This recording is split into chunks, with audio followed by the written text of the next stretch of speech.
I'm back, and Peter, well, we're talking about the jobs and really an employment revolution going on from two sides of the coin. One, we've gotten 3,000 people applying for a job, no matter what scale or level they're applying at.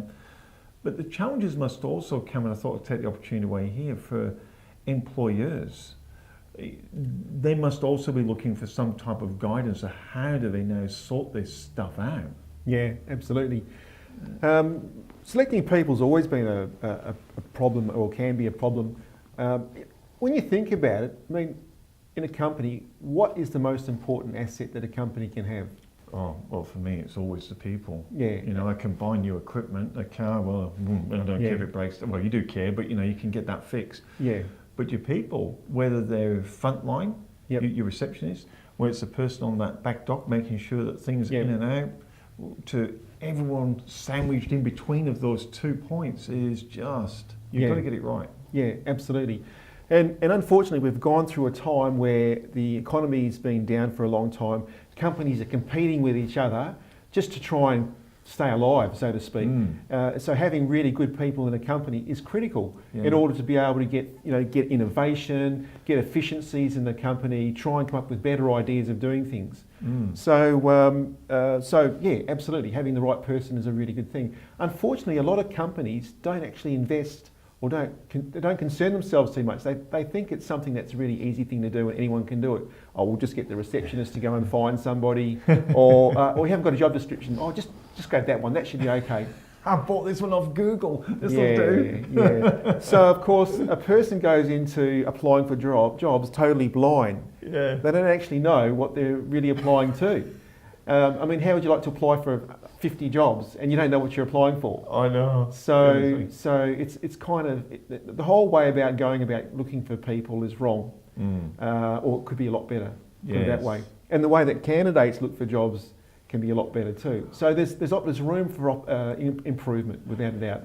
Does this, and just reading between the lines there, so, and you know, being in that employment game myself, and I'm working for some major corporations, so I understand exactly what you're saying. It's kind of guesswork. Yeah. But the opportunity for the candidate who gets in front of them to impress them and educate them of what the candidate can do for their company is like, it's just wide open.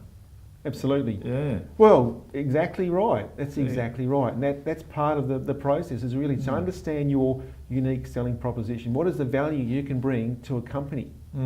So, you know, you can imagine if you understand what the problem is that the company is going through and you know what the skills are that you can provide, well, starts to become much easier to provide a value proposition to the company that they can understand, they can understand and relate to. Yeah. Do some of the same basic rules still apply, like punctuality, appearance, or they haven't gone away, have they? No, none of that's changed. If anything, things are tougher in lots of ways now because, you know, these days the tables are turned. I mean, a few years ago, you know, for every one job there were 2 people, whereas now it's in the hundreds. You know, because you saw them with the earrings and my coloured hair. Look, I have a mohawk. Yeah, but you're going to be my front line, you know. And look, I respect you want a mohawk, but you know, purple with earrings. And, you know, we're a dentist surgery and people coming in our creation. Yeah. So you know, you still, all those things still. I mean, you basically fit for purpose. You've got to be able to, you know, if you've got a role to do a particular job, you need to be good at what it is that you do. Without a doubt. And that's part of the mohawk and all the earrings that they hang off, probably great at the tattoo parlour. Probably doing perfect. There'll be lots of places where, I mean, take a look at, there's a couple of companies I know that where they tend to recruit people like that. Just like the difference. They like that difference, It's really fascinating though that because of technologies, and you're saying like even artificial intelligence now coming in, where do you see the jobs are going to be sustainable for people? Is there a trend? Oh, without a doubt, creativity. It's where it's the interactions between people, in the sales type of a role, communicating with people, consulting with people, using creativity. All those types of areas are the growth areas. So the arts, entertainment, all that type of stuff, writing, being good at writing and communication. Those are the sort of areas where there is a demand now, and it's going to continue to grow. Yeah, Yeah. I know that I was chatting to some of the guys at like YouTube, and they said, look, they've got their artificial intelligence that scans and reads and listens and watches and does all this, but they've got these human beings because they said they sometimes have to just intervene on some of the points where the black and white doesn't quite cut it. Yeah. So they've still got, but they're very much people-orientated people who understand what people want to, and in YouTube's case, what people want to watch and how they want to watch things. And they've got these, but they're programming this artificial intelligence like thousands of different parameters that it measures in milliseconds. We're sitting there going, how do you compete? Yeah. Well, we're not going to be able to compete with the speed or certain things. I mean, computers, things like things like artificial intelligence and machine learning have got a long way to go still. But at the moment, where they're being used most is in areas where things are process driven, things where there's duplication or things that are repeated. So the sort of jobs that are going to be affected a lot, they're being affected right now in fact, are jobs like bookkeeping, for example, or accounting. So even law, you know, where on a law case, a lawyer is supposed to go through and review lots of documents to be able to understand if there's been any similar situations in the past.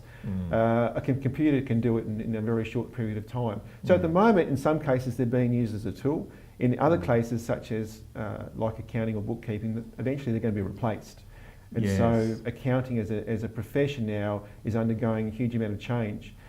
That's why you see a lot of the accountants now trying to upskill themselves as to business advisors. Exactly. That's exactly right. It's not just about the numbers anymore because the software will do the numbers for you. And people want to know, what can I do? What can I do in my business to improve things? You know, what can you tell me? I can see what the numbers did last year. Now I need to know what can I do tomorrow. So exactly right. And I know you've done advising with companies and businesses like that because they see your skill set and say, hold on, you're responsible for helping us employ people, you help people get jobs, but you've ran business. Yes, I've run businesses for a long time, 25 odd years or so.